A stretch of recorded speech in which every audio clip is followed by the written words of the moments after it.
The words of Christine still hang in the air. That's not his signature. The judge, a stern but composed woman named Judge Hanley, looks over the tops of her glasses, her eyes alternating between the wives, sitting in stony silence. The courtroom reeks of slightly stale coffee and fear. Camera crews huddle at the back, their lenses fixed like daggers. Everyone in the room knows, this is not a trial. This is the end of an age. Robyn sits as far forward as possible, clutching a wad of tissues, her eyes puffy and pink. Next to her, Christine sits stiffly, jaw clenched, refusing to look away from the judge. Janelle sits back, crossing her arms, a turmoil of feelings flashing over her face, betrayal, rage, perhaps even guilt. And then there's Meri. Silent. Observant. Her face inscrutable, but her fingers drum restlessly against her purse, a beat she does not even realize. The clerk goes on to read the contents of the will. Kody Brown's estate is to be divided unequally, a majority share to Robyn and her children, a smaller portion to Janelle, a symbolic sum to Christine, and a trust fund under Meri's name. But the date of the document, 1 week before Kody's hospitalization, doesn't make sense. Kody wasn't even in town that week. The whispers start. Christine whispers to her attorney, furiously. Robyn's attorney objects, saying it's a distraction tactic. The judge bangs the gavel. Order. This court will rule on the authenticity of this document, not the passion behind it. Christine can no longer contain herself. With all due respect, Your Honor, she says, her voice shaking but firm, if that paper determines our family's future, we should know who made it up. Judge Hanley slowly nods. And we will, Mrs. Brown. I assure you that. The scene cuts to a flashback, 6 months prior. It's a peaceful evening in Flagstaff. Kody is sitting at the dining table, piles of papers in front of him, his glasses slipping down his nose. Robyn enters holding 2 mugs of tea. You've been working on this all day, she says softly. I just want it sorted, Kody responds, his tone weary. If anything happens to me, I don't want anarchy. I don't want them fighting. Robyn pauses. But they'll think you're being unfair. Kody's eyes rise, his expression hardening. I am being unfair. The people who stood with me are owed something for that. The line lingers in the air like smoke. Robyn's eyes shine, both relieved and weighed down. That evening, Kody signs a document, or something purporting to be one to I am the present. The courtroom doors open. A gray-suited man enters, Ethan Wallace, the notary who is said to have witnessed Kody's signature. The air grows tense. Christine's attorney calls him to the stand. Ethan seems nervous, sweat on his temple. Mr. Wallace, the attorney starts off, you authenticated the signature on this will, did you? Yes, Ethan answers softly. And did you see Mr. Brown sign it himself? A hesitation. A heavy, labored pause. Ethan gulps. I can't be sure. The room erupts into whispers. Judge Hanley brings her gavel down again. Can't be sure, the lawyer says. You mean you notarized a document without the signer? Ethan looks down at his feet. Someone delivered it to me already signed. Said it was urgent. They offered me extra. Christine closes her eyes, muttering under her breath, I knew it. Robyn's attorney rises, objecting, this is conjecture. The judge exhales. Overruled. Mr. Wallace, who brought you the document? Ethan pauses, looking towards the wives. It was someone close to the family.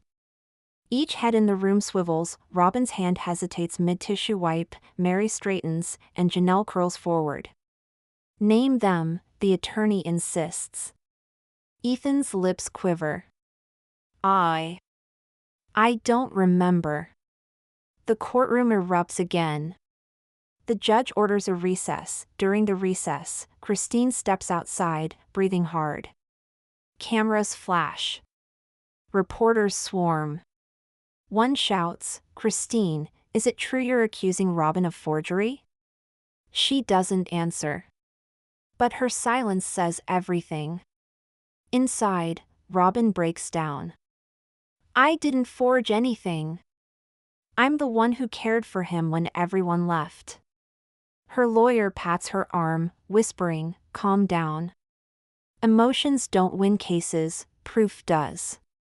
At the same time, Janelle moves towards Christine by the vending machine. "You shouldn't have spoken in court," Janelle says in a low tone. Christine turns, her eyes filled with tears. "He was your husband too, Janelle. You know he wouldn't do this." Janelle turns away. "I don't know what I know anymore." There is silence for a long time. Then Christine asks something no one is willing to say out loud. "Do you think Robyn could have done it?" Janelle doesn't respond, but her silence is frigid than denial. Later that night, Meri goes back to her hotel room alone. She enters, locking the door, throws her purse on the bed, and exhales unsteadily.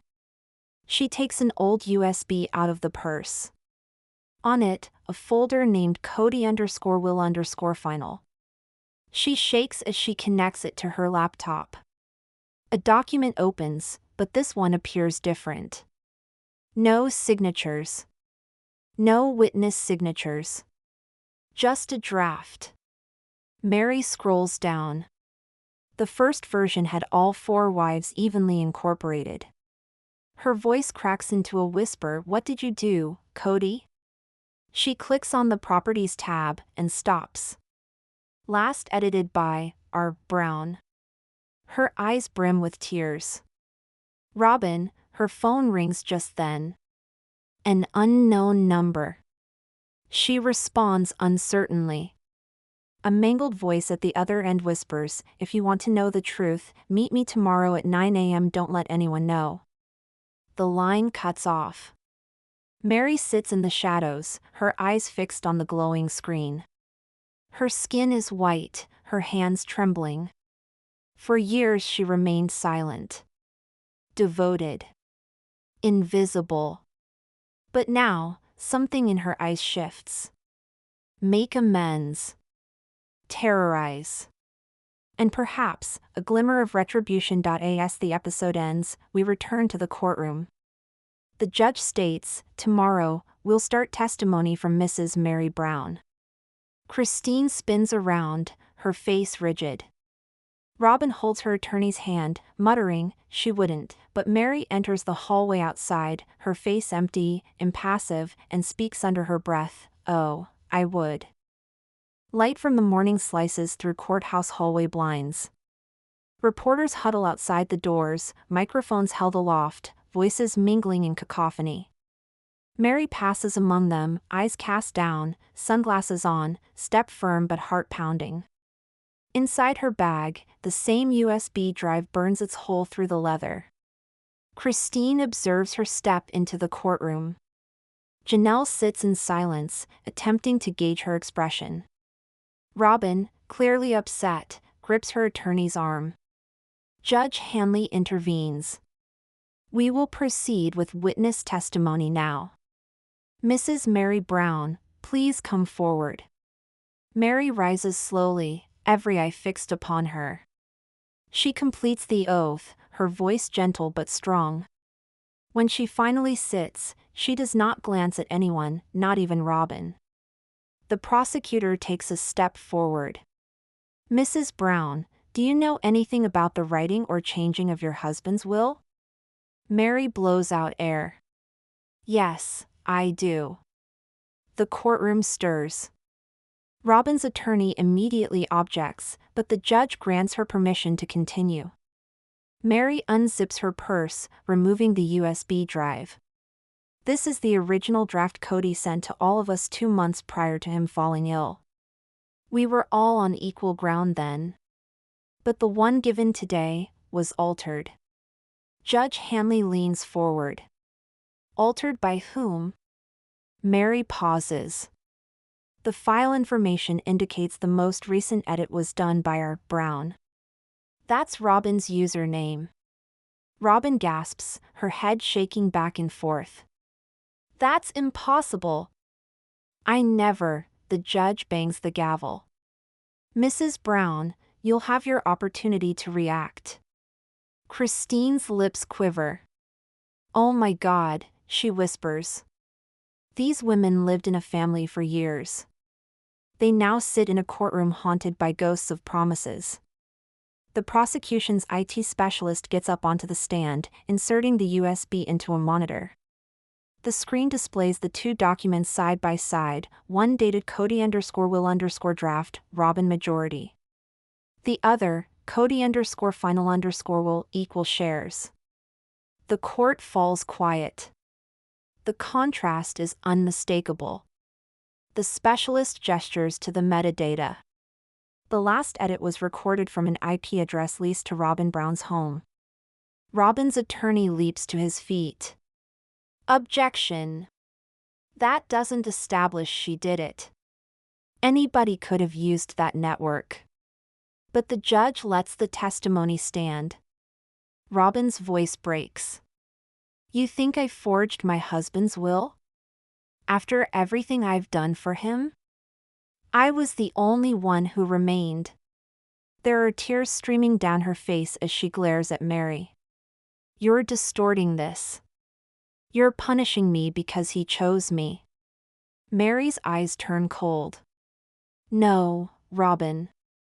I'm finally speaking the truth because he didn't. The air thickens. Even the stenographers suspend their typing, mesmerized by the raw emotion unfolding before them. A brief recess is called, and the wives move into the hallway. Christine corners Janelle. Did you know she had evidence? Janelle shakes her head. No. But I think we're only hearing half the story. Christine scowls. What do you mean? Janelle's voice drops. Kody told me once he was making two wills, one for public record and one for protection. What if neither of these is the real one? Christine's breath catches. Then who has the real one? Before Janelle can answer, a courthouse clerk approaches them. Mrs. Christine Brown, you're next on the witness list. Christine stiffens. Her turn. The moment she's been dreading since all this started, back in court, Christine is sworn in. She clasps her hands tightly in her lap, looking over at Janelle for a moment before staring down at the judge. The prosecutor's tone becomes gentle. Mrs. Brown, tell us, in your own words, when you first suspected the will was forged. Christine swallows hard. The evening Kody was admitted to the hospital. Robyn called and told me he wanted to make certain everything was taken care of. But when I asked to speak with him, she said he wasn't well enough to speak. She pauses. 2 days later, she came by with a copy of the will. And it had my name misspelled. A few individuals in the courtroom quietly laugh. Christine scowls. He was perhaps many things, but never did he get my name wrong. The judge nods gravely. Continue. Christine speaks on, voice shaking. I don't want money. I just want peace.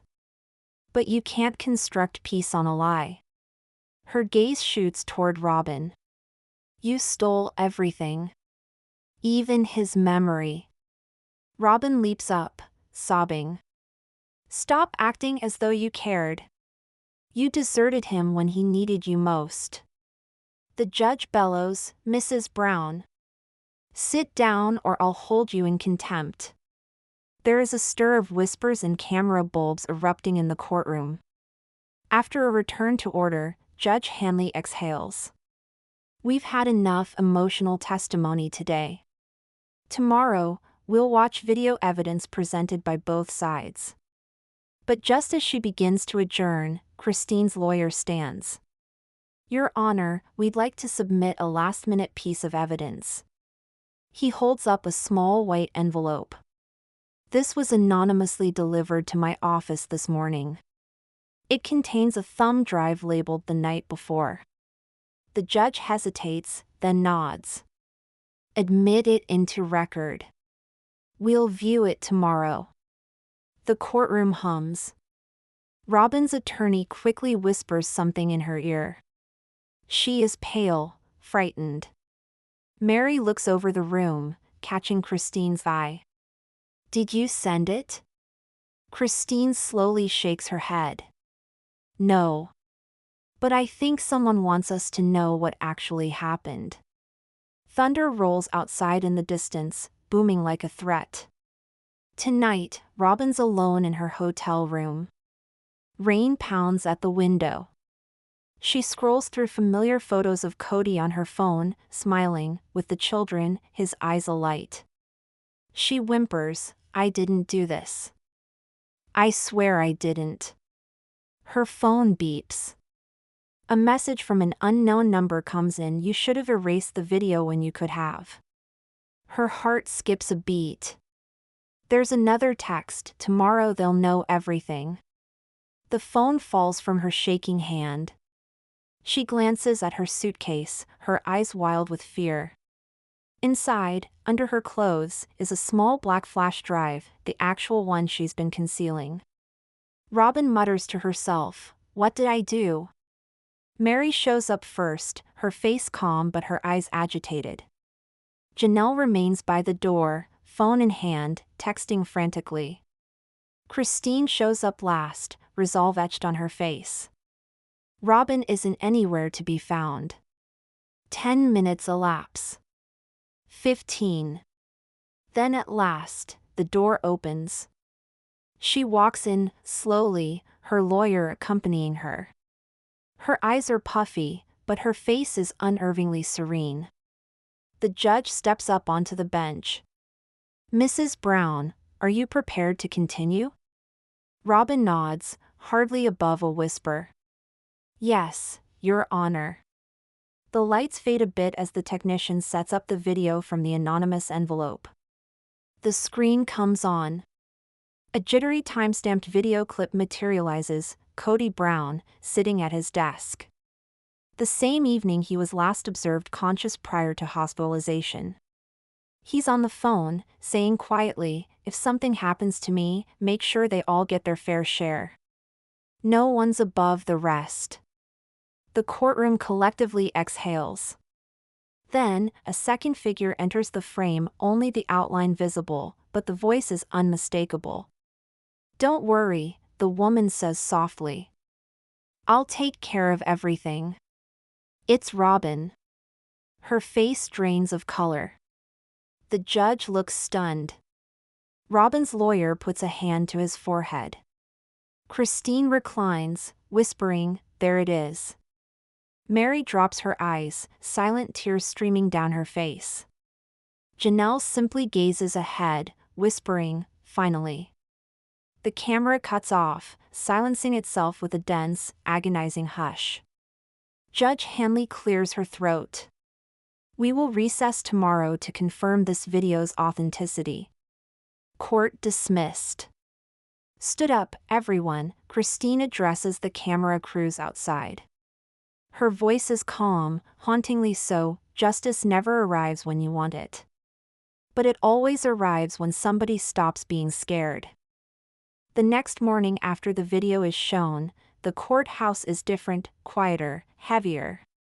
Reporters do not yell this time, they whisper.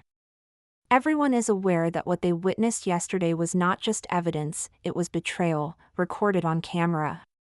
Inside, Christine is slumped in the front row, her hands gripping her knees, eyes glued to the vacant witness stand.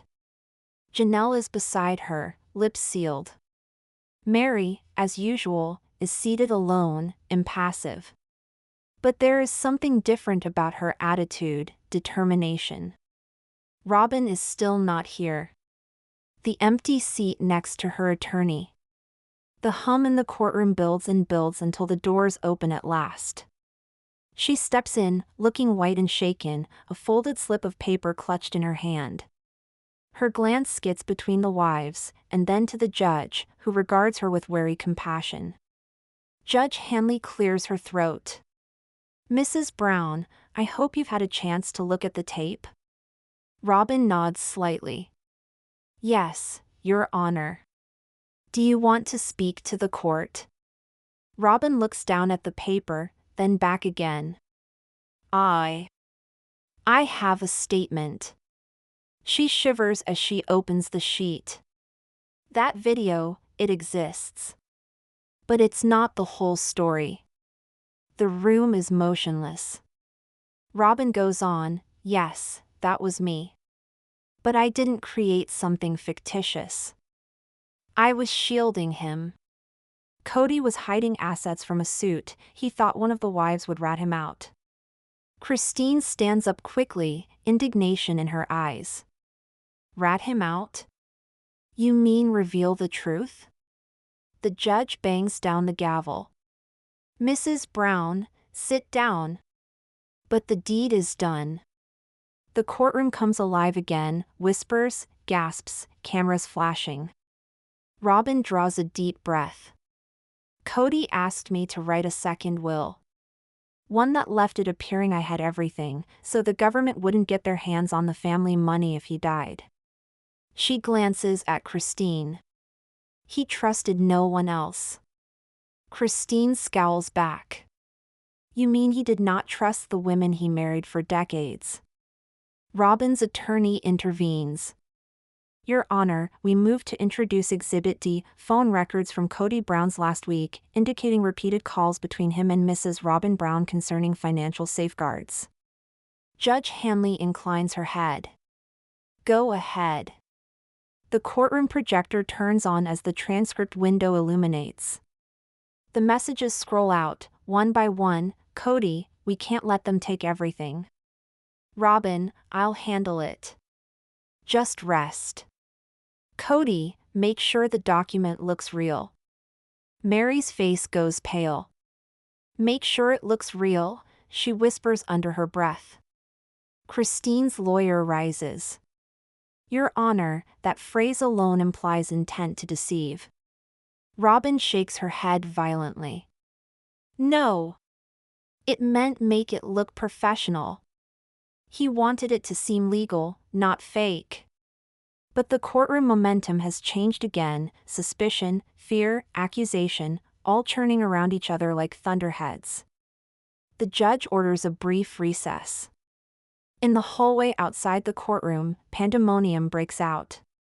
Christine charges at Janelle. "You hear her? He wanted it to look real. She just confessed to it." Janelle appears drained. "Christine, I think this is more than about Robyn. You heard her, he was stashing money. Possibly from the IRS, possibly from us. Possibly both." Christine shakes her head. "No. He didn't have to lie to us." But even as she speaks, uncertainty dances in her eyes. She recalls those endless nights, Kody pacing, discussing family protection and emergency funds. She thought it was paranoia at the time. Now she's not so certain. Meri, meanwhile, stands off to the side, scrolling on her phone. A message comes from the same unknown number that called her earlier. The video wasn't the only thing he recorded. She freezes. The message continues, "Check the motel where he met the lawyer." Meri looks up, her heart pounding. The walls feel like they're closing in. When court resumes, the next witness is called, Detective Laura Price, the investigator assigned to review the video evidence. Her voice is calm, precise. "On the basis of our analysis," she starts, "the video is genuine. There's no evidence of editing or manipulation." But, she stops, the video was taken by a concealed camera that was placed in Mr. Brown's office. And that camera had been registered on Robyn Brown's Amazon account. Robyn's face goes white. No, no, I didn't, that's not possible. Her attorney protests, but the judge permits the testimony. Mrs. Brown, the detective says softly, did you or anyone in your household set up cameras in Mr. Brown's office? Robyn hesitates. He instructed me to. He explained that individuals were stealing reports. Christine grumbles, convenient. The detective goes on, there is more. Another device in the office captured an audio file. It is dated the same evening as the video. The court projector clicks once more, and Kody's voice erupts in the room, deep, frail, but unmistakable. If Robyn changes her mind, tell her to burn everything. Nobody can know. The sound is like a jolt of electricity. Robyn gasps, covering her mouth. Christine's hand goes to her chest. Janelle appears ill. Meri simply gapes, eyes glassy but unblinking. Judge Hanley finally addresses the detective. Detective, what does this mean? The detective pauses. It suggests that Mrs. Brown was in the possession of evidence Mr. Brown did not want to make public. The judge orders another recess. Robyn slumps into her chair, crying quietly. He told me to keep him safe. I did what he told me to do. Christine comes over to her, over the guard's objections. You kept him safe by lying to all of us. By making his love an instrument of power. Robyn peers up, her eyes bloodshot. You abandoned him, Christine. You can't speak of love. The words sting, not because they're mean-spirited, but because they're accurate. Christine rinses away tears, her voice barely audible. Perhaps I did. But I didn't lie for him. They remain silent until the bailiff clears his throat, breaking recess. When court reconvenes, Judge Hanley appears tired. Before we break for the day, I would like one thing made clear. She addresses Robyn. You do acknowledge that you created a second will? Yes, Robyn speaks softly. Do you acknowledge signing Mr. Brown's name? There is a silence. Then, in a barely audible voice, yes. Because he instructed me to. The courtroom gasps again. Christine appears to have been struck. Janelle closes her eyes. Meri leans forward slightly, observing Robyn break down. Robyn's attorney stands up, pleading. Your Honor, my client's action was under direct instruction, there was no intent to defraud. But Judge Hanley's voice pierces through, intent or not, Mrs. Brown, you've changed a legal document and signed another's name. That's a felony. We'll resume this trial tomorrow, but I advise strongly that you make arrangements for counsel in criminal proceedings. The gavel comes down. Session adjourned. As everyone pushes out, Christine takes a shaky breath. Janelle places a hand on her shoulder. You got what you wanted. Christine shakes her head. No. I just lost what little was left. Meri stands back. She sees Robyn being led away by her lawyer, crying. Then she looks down at her phone once more, the anonymous text still lighting up on the screen. Check the motel. She whispers to herself, Kody, what did you do? The camera moves wider as she leaves the courthouse, rain starting once more to fall. The streets shine beneath the streetlights, reflecting the shattered heritage of a family.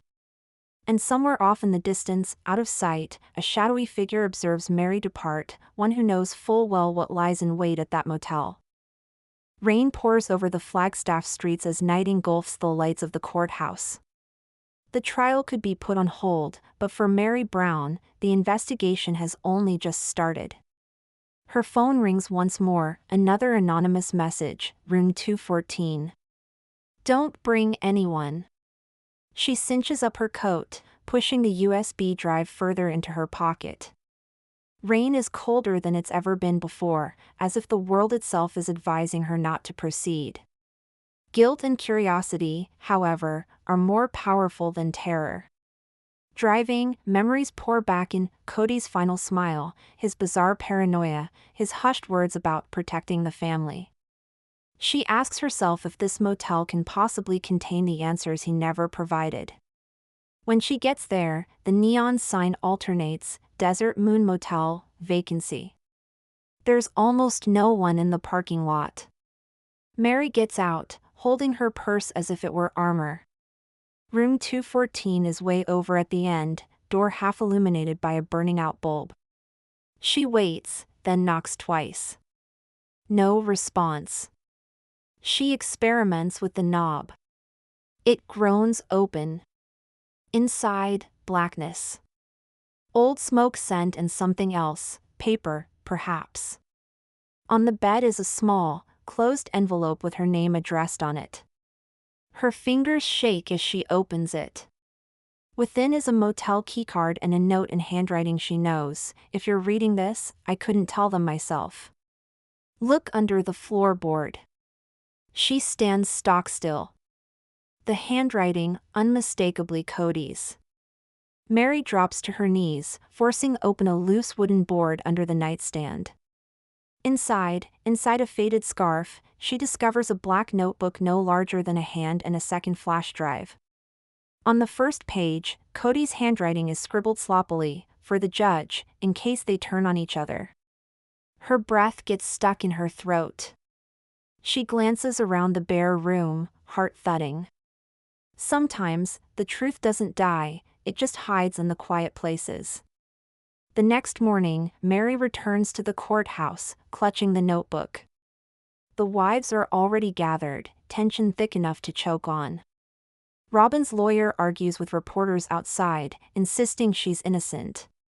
Christine ignores him, staring straight ahead. Meri walks past them silently and hands the notebook to her lawyer. "Submit this to the court," she says. When the session begins, the judge looks exhausted but alert. "Mrs. Brown, you've brought forward new evidence?"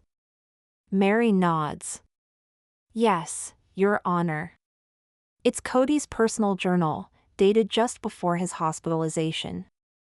The courtroom buzzes again. Judge Hanley motions to the bailiff. "Read the relevant passages into record." The bailiff adjusts his glasses, flipping open to a marked page. His voice fills the room: "Robyn is adamant we put everything in her name. Tells me it's safer. But I don't know anymore. I feel like I'm losing myself, my money, my family, my soul." Gasps circulate the audience. Robyn's head snaps up. "That's not true. He was disoriented." The judge sternly tells her to continue. "Tell them if something happens to me, I was trying to do what was right. But Robyn has secrets too. I can't mend something that's already broken." The courtroom explodes again: whispers, flashes, feelings boiling over. Christine's voice shakes. He knew. He knew something was not right. Robyn stands there shaking, tears streaming down her face. "You don't understand, he wanted to protect us all." During recess, the wives meet in the hallway. For once, they talk without lawyers or cameras between them. Christine glares at Robyn. "What did you do, Robyn? What was he trying to protect us from?" Robyn shakes her head, holding her cross necklace. "You believe I wanted this? He promised me to keep things in order, for the children. He said people were watching." Meri's eyes narrow. "What people?" Robyn pauses. "A guy named Alan Pike. He claimed he was an advisor to Kody. But after Kody's collapse, he vanished. And now everything is going wrong." The name lands like a bomb. Janelle pulls out her phone, typing fast. Alan Pike was a financial consultant. He's under federal investigation for fraud. Meri's voice drops. So that's what Kody was hiding. He wasn't afraid of us, he was afraid of losing everything. Christine whispers, then why forge the will? Robyn glances at her helplessly. Because he told me to. He said that if Alan got caught, we'd be ruined unless the assets appeared to belong to me. Christine advances. And you believed him? Robyn's tears fall. He was my husband. I believed everything. When court resumes, the prosecution brings before them Kody's notebook and the recently uncovered flash drive. The screen flashes, another video starts. This is not like the others, a taped confession made weeks prior to Kody's collapse. His eyes are puffy and exhausted. He talks to the camera directly. If you're seeing this, I didn't survive. I've erred, too often. I let someone talk me into believing the only means to keep my family safe was to deceive them. Robyn's not evil. She's the only one who remained. But I took her with me into something she didn't comprehend. Robyn buries her face in her hand, weeping in silence. The courtroom is mesmerized. Tell Christine, Janelle, and Meri I'm sorry. I believed I was rescuing them from losing everything, but I just ended up losing myself. The video is over. Silence. Judge Hanley takes a deep breath. This evidence alters everything. We'll recess for the day as I review the fresh information. Outside, journalists congregate once more. Christine fights through, her eyes red from crying but an odd tranquility in her words. He said it. He lied, but he did not despise us. That is something. Janelle nods softly. It's closure, nasty, but actual. Meri stands out once more, gazing in through the courthouse window at Robyn. Robyn sits alone on a bench, her attorney at her side, head in her hands. For the first time, Meri feels no anger. Only sympathy. She says softly, we all believed we were the victims. Perhaps we were merely the witnesses. But as darkness descends, there is one loose thread. Meri goes through her texts once more. The number that has been anonymous since the motel hasn't messaged. She sends a last message, who are you? There is no response. Then, having just clicked her phone shut, there is a new message. You discovered one video. There's another. It's not about Kody, it's about all of you. Look at the courthouse records before it's gone. Meri's hands tremble. She glances in the direction of the building where it all started. The story isn't finished, not yet. She focuses on the camera, speaking softly to herself. Tomorrow, it's not about Kody anymore. It's about us. Early morning light pierces courthouse blinds like razor glass, pouring over a column of worried faces. Every news channel in Flagstaff is now live. Brown family trial, at one time considered only another celebrity succession battle, is now something much more sinister.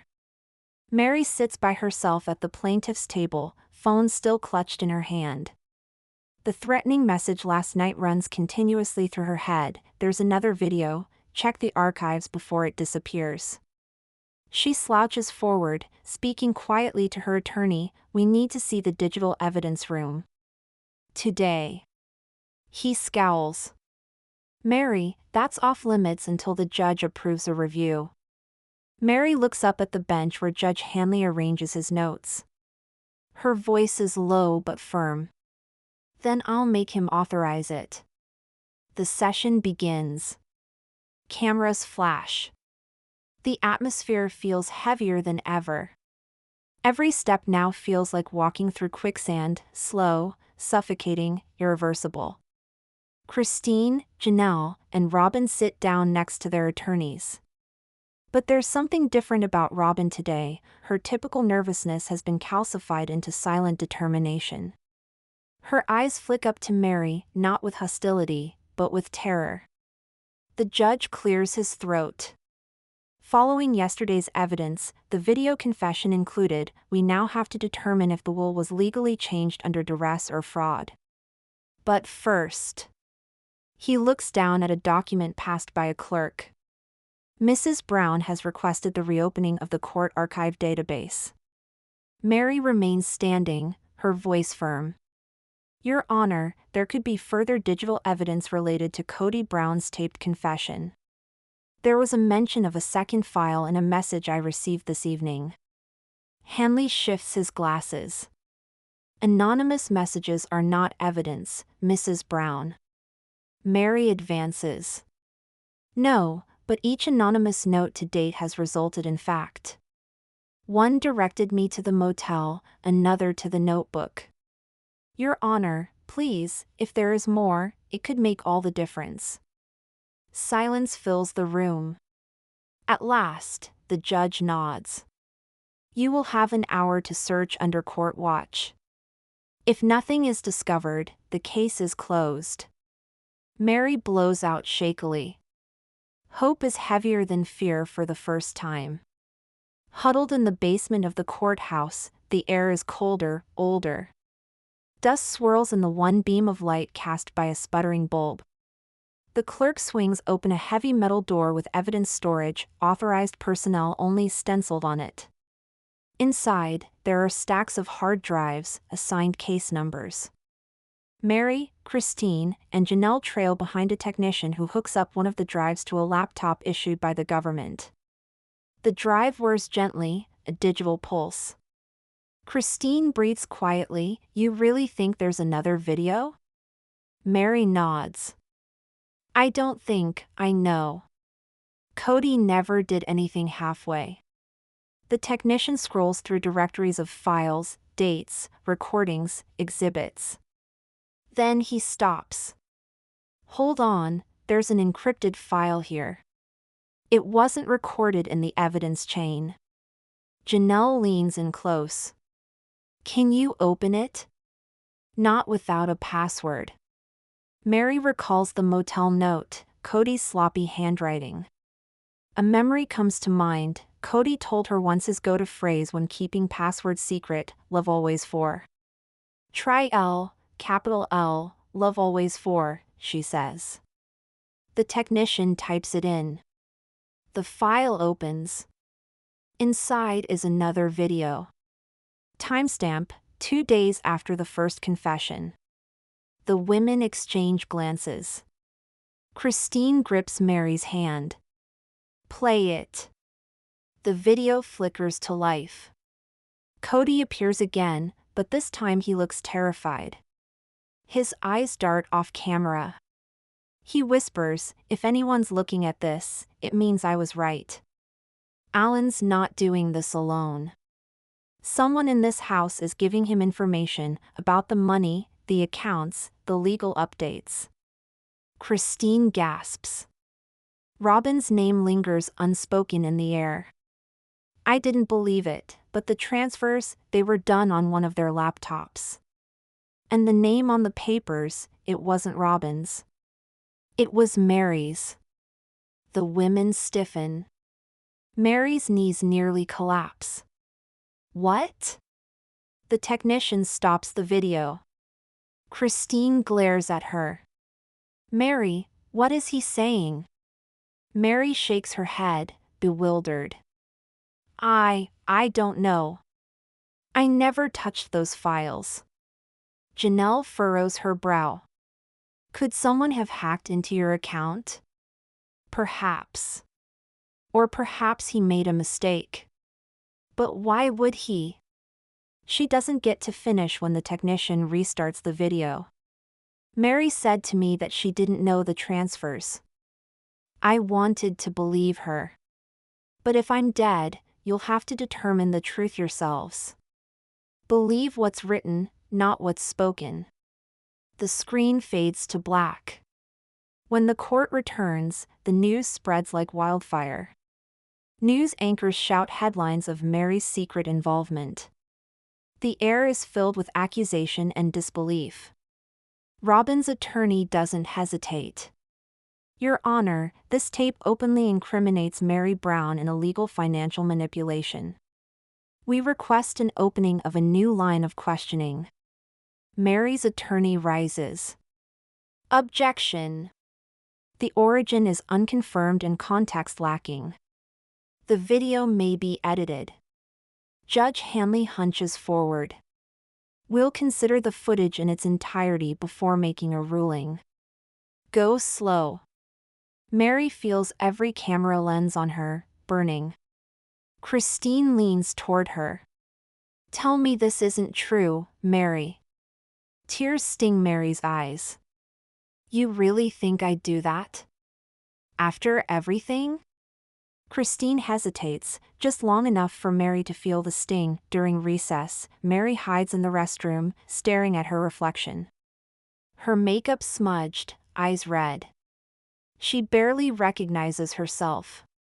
From the stall behind her, a voice speaks softly. You weren't supposed to see that second video. Meri turns around, the door squeaks open, it's Robyn. Meri gasps. You knew? Robyn moves forward slowly, eyes puffy with tears. I tried to erase it. But once it gets in the court system, it never really disappears. Meri's voice trembles. Why didn't you tell me? Because Kody wanted to shield you, Meri. He figured Alan would use your name to launder the transfers. He made you a decoy to conceal the true trail. Meri gapes, speechless. You're saying he used my name? Robyn nods, crying openly. He said you were the only one who could deal with it. That you were tough enough to weather the fallout. Meri's heart thunders. The anger, the betrayal, the relief all knotted together. He thought this was keeping me safe? Robyn breathes softly. He loved you, Meri. In his own shattered way. In court, Robyn surprises everyone by standing up. Your Honor, I must make a statement, under oath. Her attorney objects, but she pays no attention. I can confirm what Kody said in that second video. He used Meri's name for the transfers, but she didn't know. It was meant to hide the trail from Alan Pike. Gasps again. Cameras click. The judge nods. This will be added to the record. We'll issue a formal investigation into the fraud connections. Christine leans back, exhaling. So he really was trying to save us. Janelle whispers, but from who? That is the question hanging in the air, as heavy as the gavel that brings the session to a close. Outside, the storm clouds roll back over the courthouse, dark, alive, relentless. Reporters call out questions, microphones flashing. Meri doesn't respond. She just glances up at the sky, whispering, Kody, what did you get us into? In her pocket, her phone buzzes a second time. A second message from the same unknown number. You've seen the second video. Ready for the third? Her blood turns icy. She glances at Christine and Robyn, then at the courthouse doors. Because if there is a third video, this trial isn't about Kody anymore. It's about who makes it out alive from the truth.